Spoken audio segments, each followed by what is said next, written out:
And then you said that looking at something, offering a consultation, you're going to do just an invaluable service, and you're going to look at the sample I'm sending out to agents, and you're going to look at my query. What kind of things typically are you expecting to revise for me? And what are the most common types of mistakes you're seeing authors make? In a query? Correct. And the query, and then that initial sample as well. So I do, I've done a lot of just one-off query critiques. A lot of writers will contact me about just like, I don't really need you to edit anything for me, but God, this query is killing me. And I'm like, I know, I understand.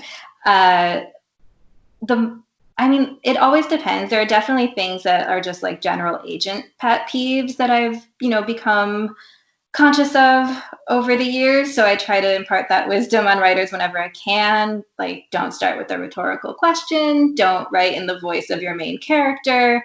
At the end of the day, just say what the book is about. That's all a query is supposed to do, is just make sure you say what the book is about.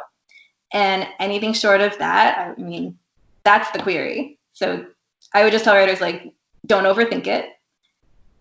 It's just quick intro. A pitch says what the book is about, which means the plot, not the themes, and then a just short bio. And the whole thing should be like no more than 300 words, like 250 to 300 is a ballpark, not a hard and fast rule. But if it's a lot longer than that, rethink the structure of the query and what you're really trying to say in it. Okay. Do you typically recommend that I give the agent some sort of I heard you on the Middle Grade Ninja podcast, that's why I'm reaching out to you? So if you, in that intro paragraph, if it's true, I have told writers this a lot, like, don't lie in a query and say like, oh, I heard you on this thing, or I love your client who you've, maybe never read. Only say things if they're true. Otherwise, just jump into the pitch and it's fine. But if you can personalize it, always do. It's always a bonus. Quick devil's advocate. If I tell you I love your client, how do you know I'm lying? Just kidding. When I was an agent, I would get, I read this book that had not come out yet, or I saw that you represent, this author, and I think this author who would be like an adult paranormal romance author. I think you would like my middle grade contemporary because of that. Like, I know you don't know who that author is based on you using them as a comp right now. So like, it's easy to catch a writer in a lie when they say things like that. But also, like, you don't really need to lie. It's, the query is about the book. The book is going to speak for itself. If you have been to a conference and, saw an agent there, or if you listened to a podcast and heard an agent there, even it's just like, I follow you on Twitter and you seem like a good agent for this book. Like, that's perfect just by itself. Like, you don't need to, invent something or, go above and beyond. Just say like, hey, you seem like a good agent for this book, so here is my book, and just go from there. Gotcha. Is there anything you'd want to know about the author or recommend that the author tell the agent about themselves within the query? You mean for the bio? Yes. Most writers at a querying stage are debut authors, so I wouldn't worry too much about the bio if you just say like, hey, I'm a writer living in New York. This is my first novel. Like, that's a perfectly fine bio.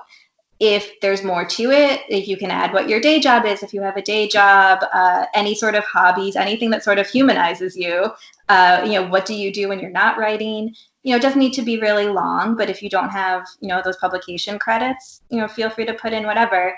If you do have publication credits, I would say, always say what the name of that published book was and the year it came out, or who the publisher is. If you self-published, just say I self-published my novel and then give the title. Always, like, titles, dates, and publishers are always what I would want to know, and because that's the main question that I always had when I would read those bios of like, this is my 8th novel, and then like never explain what those other 7 novels were in the bio. Like, so why are you querying me? Do you already have an agent? Where are these novels published? So just like be detailed in that sense. If you've been published in magazines or online, give like the top 3 or 4 publications. You don't need to do a whole list. Go start with the biggest ones and just name a few of them. If you have an MFA, say from where.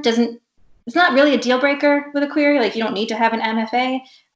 But any sort of writing program is just kind of nice to know. If you belong to SCBWI, I always like knowing, just like, are you part of the writing community? Are you like just a good literary citizen? What groups are you in? Even if you're like not a member of anything national, but you just like meeting at your local Barnes and Noble with a couple of writer friends every week, like that's your writers group, say that. Like, that's perfectly fine. It's just a way to get to know you a little bit better. Gotcha. And since I'm coming to you for consultation, once we get that query honed and perfect, would you then, with your vast knowledge of what other agents might be looking for, would you be recommending some places for me to submit it to? I do not do that. I will sometimes if I think a project is particularly special and I know like 100% for sure that I can confidently refer that author, but it's not something that I am comfortable just saying, yes, of course, I'll refer you, because that's not always the case. And I would not feel comfortable referring an author without having read their work. Okay. Gotcha.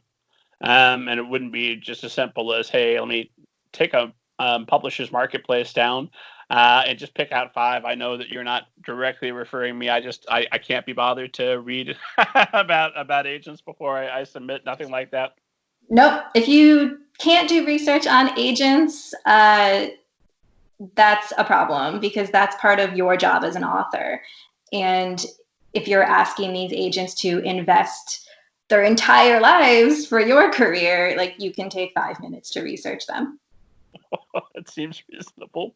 And yet I know from some of the emails I've gotten over the years from lazy writers that it's not as common as I want it to be. I actually I say up front, like, I will not give you a referral on request, because I can't. And that's, I can if I really like truly have been working with you for years and know you well enough to like really confidently refer. And every once in a while a project will stand out as something special that I would want to refer personally. So I'm not saying I would never give referrals, but it's not something I can just automatically do. It always depends.